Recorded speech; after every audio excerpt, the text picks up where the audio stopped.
Bonjour à tous, aujourd'hui j'ai décidé de vous faire découvrir un livre que j'aime beaucoup, un de mes livres coup de cœur, qui s'appelle Le Lapin de printemps, de Yannick Lefrançois.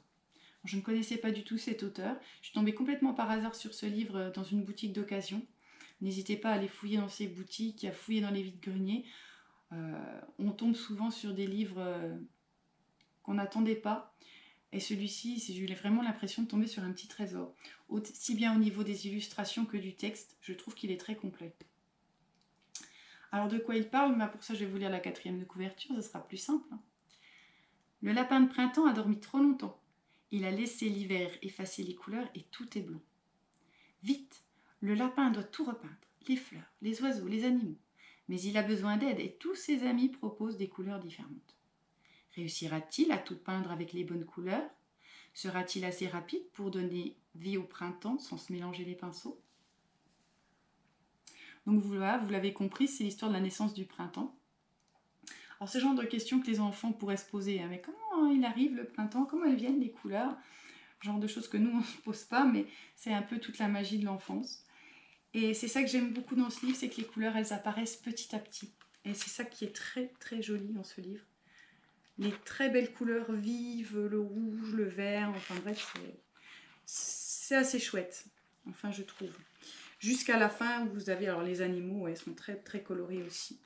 Voilà, jusqu'à la fin, vous avez vraiment, on passe du tout blanc de l'hiver aux belles couleurs du printemps. Il est assez chouette aussi au niveau du temps, il y a beaucoup d'humour.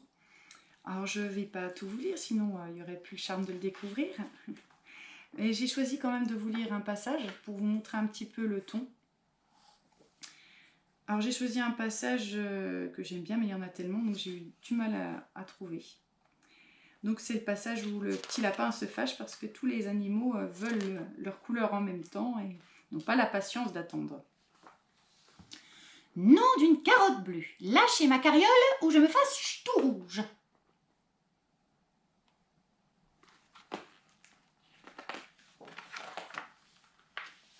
Vous croyez que c'est comme ça que vous retrouverez vos couleurs?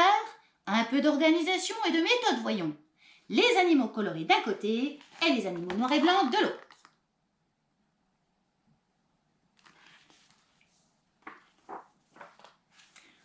Pour la peine, vous resterez sans bouger jusqu'à ce que la peinture soit sèche. Et ne recommencez jamais ce bazar. Sinon, l'année prochaine, je vous peins tous couleur cacadois. Grogne le lapin avant de poursuivre son travail.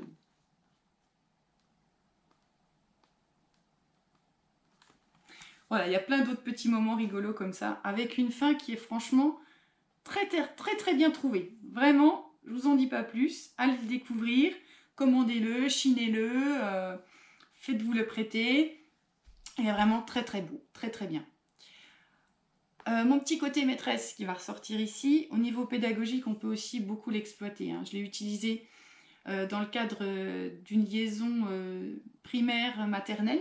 J'avais à ce moment-là des CE2 qui devaient lire un livre à des petites maternelles. Alors il a beaucoup plu aux élèves de maternelle, mais il est aussi, étonnamment, il a beaucoup plu aussi aux CE2.